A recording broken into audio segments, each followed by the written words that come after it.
الحمد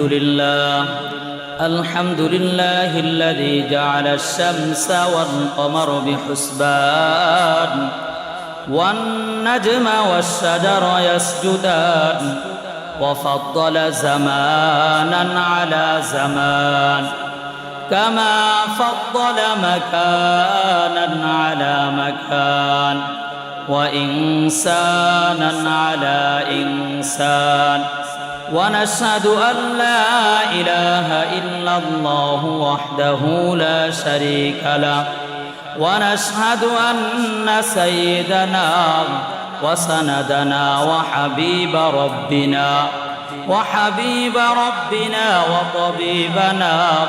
وطبيب قلوبنا ومولانا محمدا عبده ورسوله أما بعد فأعوذ بالله من الشيطان الرجيم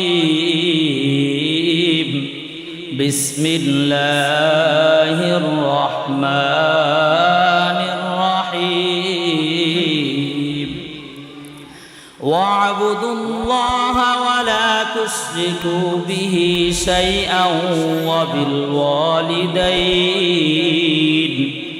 وقال رسول الله صلى الله عليه وسلم هما جنتك ونارك أو كما قال عليه الصلاة والسلام আল্লাহ তাআলার দরবারে লাখ কোটি গুণ শুকরিয়া যে রব্বে কারীম আপনাকে আমাকে এই আজকে জান্নাতের বাগানে আসার মতো তৌফিক দিয়েছেন এর জন্য শুকরিয়া আদায় করি আলহামদুলিল্লাহ।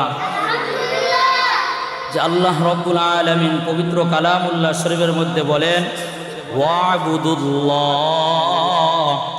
ওয়ালা তুশরিকু বিহি শাইআন ওয়া বিল ওয়ালিদাইন, যে তোমরা আল্লাহ রব্বুল আলামিন আল্লাহ তাআলার ইবাদত বন্দেগী করো। ওয়াবুদুল্লাহ ওয়ালা তুশরিকু বিহি শাইআ, এবং তার সাথে কাউকে শরীক করো না। ওয়াবিল ওয়ালিদাইন, এবং তোমরা তোমাদের পিতামাতার সাথে ভালো ব্যবহার করো।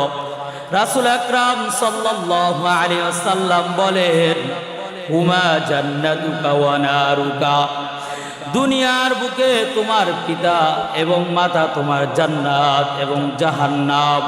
হে নবীর উম্মতের দল, দুনিয়াতে যদি জান্নাত কামাই করতে চাও, দুনিয়াতে তুমি যদি জান্নাত কামাই করতে চাও, মা বাবার খেদমতের কথা আল্লাহ রব্বুল আলামিন পবিত্র কালামুল্লাহ শরীফের মধ্যে বলেছেন। রাসূল আকরাম সাল্লাল্লাহু আলাইহি ওয়াসাল্লাম অন্য এক হাদিসের মধ্যে বলেন কুল্লু যুনুবি ইয়াগফিরুল্লাহু তাআলা মিনহা মা শাআ ইল্লা উকুকুল ওয়ালিদাইন। আল্লাহ রব্বুল আলামিন শিরক ব্যতীত সকল গুনাহকে মাফ করে দিবেন, কিন্তু পিতামাতার সাথে খারাপ আচরণের কথার কারণে তোমার খারাপ আচরণের গুনাহ আল্লাহ রব্বুল আলামিন মাফ করবেন না। নবীর উম্মতের দল, আজকে আমি তুমি এই জন্য এই পর্যন্ত আসছি, ওলামায়ে কেরামরা যে পর্যন্ত আসছে পিতামাতার দোয়া ছাড়া আসে নাই। এজন্য বলবো রে ভাই, আমরা যারা পিতামাতা এখনো বেঁচে আছি, ওই মার খেদমত করে বাবার খেদমত করে আল্লাহ রব্বুল আলামিন আমাদেরকে ওই রাসূল আকরাম সাল্লাল্লাহু আলাইহি ওয়াসাল্লামের হাদিসের উপর আমল করার তৌফিক দান করেন।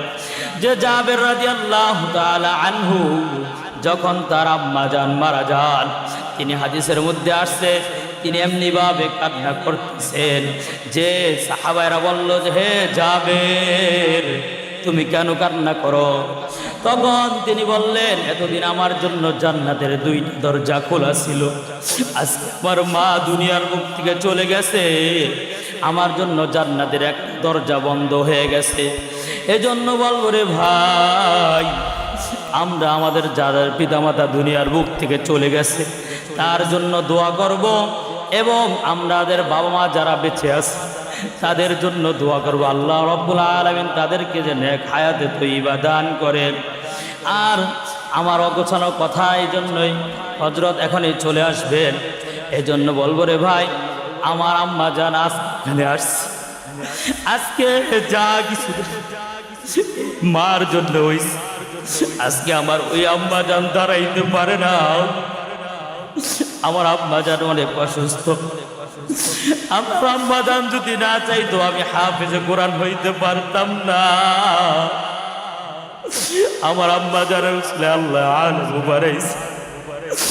আমি সবার কাছে দোয়া চাই, আমার আম্মা জানকে আল্লাহ রব্বুল আলামিন যে সুস্থ করিয়া দেন, এবং আমাদের প্রত্যেকের আম্মা জানকে আল্লাহ রব্বুল আলামিন নেক হায়াতে তয়্যিবা দান করেন।